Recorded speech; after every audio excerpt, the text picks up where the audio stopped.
Na-experience nyo na rin ba na kapag kayo ay nag-head clean, kahit paulit-ulit na, kahit makalimang beses na kayong mag-head clean, pero yung nozzle check nyo ay sablay pa rin, makikita nyo, kulang-kulang yung kulay, minsan walang black, walang blue, or walang cyan, walang magenta. So kapag nag-head clean ulit kayo, umaayos naman yung ibang kulay, pero yung ibang kulay nawawala kahit ilang beses kayong mag-head clean. So kapag ka nag-print naman kayo, ay na-experience nyo na ganito yung nagiging output nyo. Ayan, napapansin nyo no, parang medyo maputla or medyo kulang ng kulay na magenta kasi yung kulay talaga nyan ay dapat ganito. Ganito talaga yung eksaktong kulay niya ng sticker na to. So kapag ka na-experience nyo yan, kapag head clean kayo ng head clean, ganito ang gagawin nyo no. Kasi minsan hindi na tumatalab yung head clean, hihigupan nyo ng gamit yung syringe, yung external na hose ninyo no. Yung external na waste pad, yung external na waste tank. Ayan, ito yung external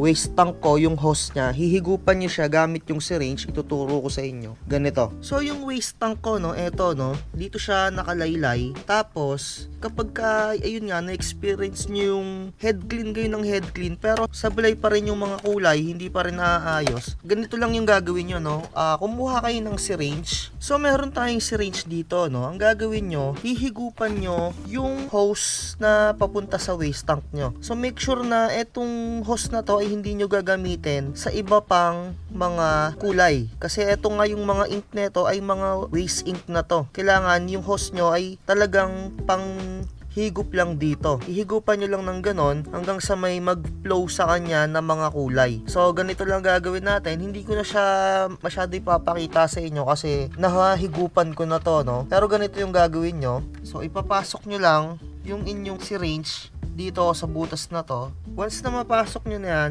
hahatakin nyo lang ng dahan-dahan yung syringe ninyo para mahigop niya yung mga ink na manggagaling dun sa baradong papuntang waste tank nyo. So, ganun lang yung gagawin nyo, no? Ayan, ayusin ko lang, no? Once na magawa nyo na yon, mag-ink charge kayo. Or kung hindi kayo mag-ink charge, at least mag-head clean ulit kayo, no? So, ganito. So, ganito lang mag-ink charge, no? Kailangan nyo lang ng resetter ng inyong mga specific na printer. Kagaya na itong sa atin ay Epson 805. I-click nyo lang dito yung ink charge. Click nyo lang yung okay na yan. Tapos, eto, i-check nyo lang to. Tapos, pindutin nyo lang yung ink charge. Tuloy-tuloy na yan.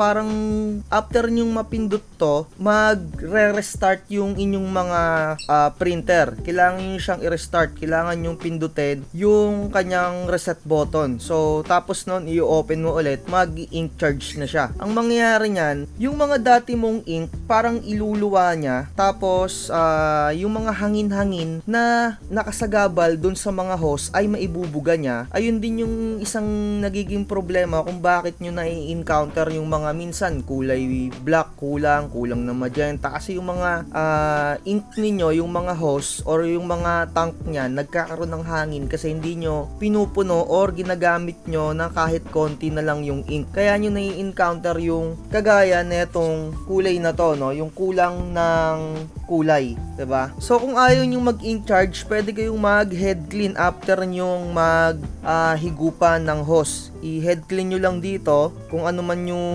inyong mga printer. Pero para sa akin, no, mas effective sa akin yung after kong maghigop dun sa hose na gamit yung syringe ay nag-ink charge ako. Sobrang bihira ko naman to gawin. Siguro simula nung 1 taon ko na to ginagamit, 2 beses ko palang ginawa yung gano'n na higupan sa hose. Kasi may mga time talaga na hindi ako nakakapag-print at sobrang tagal kong hindi nagagamit yung printer ko. Minsan 1 buwan or 3 weeks or 2 weeks, no? Kaya nagkakaganon. Masasabi ko na siguro natutuyuan, nababarahan, or kasi lately nagamit ko yung printer ko na kulang ng kulay black. As in talagang konting-konti na lang yung kulay black, siguro nakahigop ng hangin, ganon. Kaya yung mga ink niya doon sa hose niya may mga hangin-hangin at lately lang ako nag-charge ulit. So ayun lang, no? Sana natutunan nyo tong video natin, no?